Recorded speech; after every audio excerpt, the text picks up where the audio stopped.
So if you've been with us, great job. This is going to be the last bit of chapter 4 in this book, the Keys to Teaching Grammar book. We're going to start with question 18, the comparison of adjectives. You may be familiar with the comparative and superlative forms. So the example here from the internet, the Google search is old, older, and oldest. Like I feel old and my mother is older than me, so like she's older.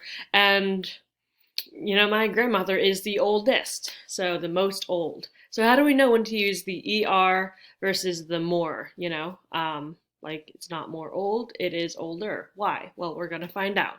So here are some examples you can read through and try to figure out which comparison form. And just again, the comparative form is the ER form. The superlative just means that that is the EST form, or the alternate that we're trying to figure out when to apply is the more or most. So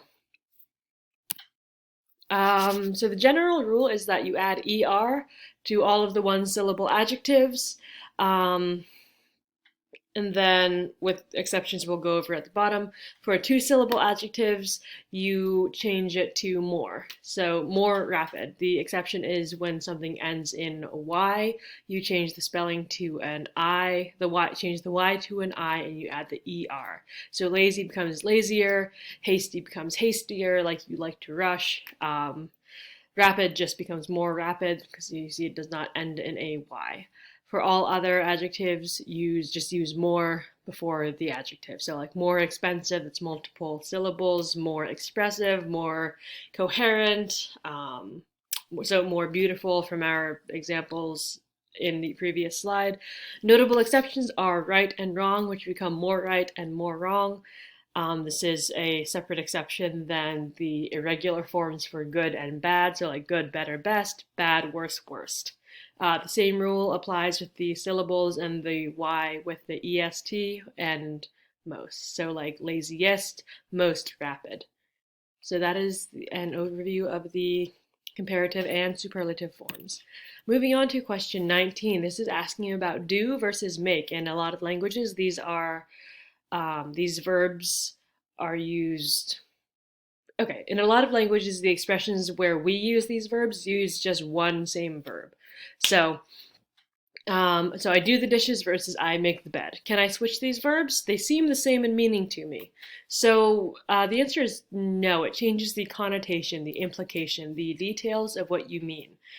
So if you make the dishes, you can't. You can make dishes, but that means you have like maybe a lump of clay and you're forming a dish and you're going to fire it in a kiln and eat off of it. You're making it from your own creativity. So in general, do is used with different kinds of work, and make is more for creating and producing. Although there are many exceptions, that is at least a generalization that can get you most of the way there. So the exceptions often come from idiomatic language, so figurative speech, and they're just so common that many native speakers don't realize that they're idioms. So like make sense. You don't necessarily create sense. You don't necessarily always create meaning, but like, oh, it makes sense. Versus, yeah, like I'm doing well. So these are more idiomatic or less, yeah. So anyways, moving on, we'll have an example from our Catholic Charities textbooks in the next slide. And then just a tip, a good technique is to have a list of these expressions for the class to go over, and then having students highlight the ones they know and highlight either in a different color or like a different like underline versus circle, etc. ones they think they'll need to use, and then focus on those. So it's just, since there are so many exceptions, having lists of the common expressions helps students kind of quantify like, oh, it's not as scary as I thought. Like I only get confused by two of them when I thought it was because two of them, they might be two of the most common. So here's an example from our textbooks that we use. It's pretty straightforward, and we just do a simple fill in the blank with either choose do or make. You can see this at the bottom. So John, and then they also have to conjugate the verb. So John did his homework last night. Oof.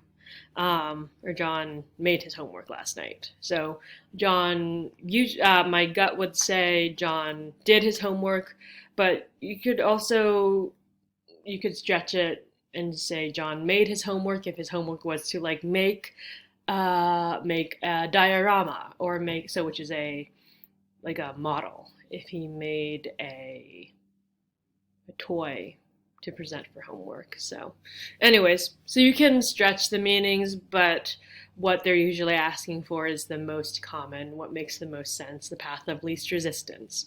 So and then last one. So adverbs of degree, word order. So we talked about adverbs of frequency. Now we're talking about adverbs of degree. So like the example is, I very much like Oreos, or I like Oreos very much. Which one is correct? So I actually have the Oreo here, because we have some on the counter behind me. So this is a question from low intermediate or high beginners. I like Oreos very much is correct, because very much is an adverb phrase, which we actually covered in a previous video. So the adverb phrase that functions as the object of the sentence. So basically it's describing the verb, right? Adverbs describe the verb, it adds to the verb. So it's adding to like. It adds a degree of how much you like the Oreos. How much do you like them? Very much. So the sentence orders the subject, verb, object. And then sometimes you see that abbreviated as SVO. Other languages are SOV languages, where the object comes before the verb. So a lot of your students may be coming from the SOV languages. So just to be aware, this may be why they're making this mistake. Adverbs in general do not come between the verb and the object. So like, she sang very well the song. She, subject, sang, verb. The song is the object. So the adverb, she sang the song very well. The notable exception is, again, the form of to be. So with adverbs of frequency, the example is like, I usually am early. I am early usually is not correct. So the verbs that are not to be, like to sing, the adverbs go after the object the verb is describing. So yes, so Oreos. Fun fact that I always think is funny, my husband loves to dunk his Oreos in milk, and I always ask, Jared, how do you know like when your Oreo is done enough? Because like sometimes it can be too soggy, and he's like, you just hold it down until the bubbles stop coming up. So like you're drowning it. So I just think that's funny. And okay, so we made it through the 20 questions for grammar that are most frequently asked according to Mr. Folse's experience. So thank you so much for sticking with me. I hope you learned things, or at least enough to bring these informed questions to your ESL teacher. Or if you are a facilitator, I hope this helps make you feel more prepared to answer that raised hand in class. So thank you so much.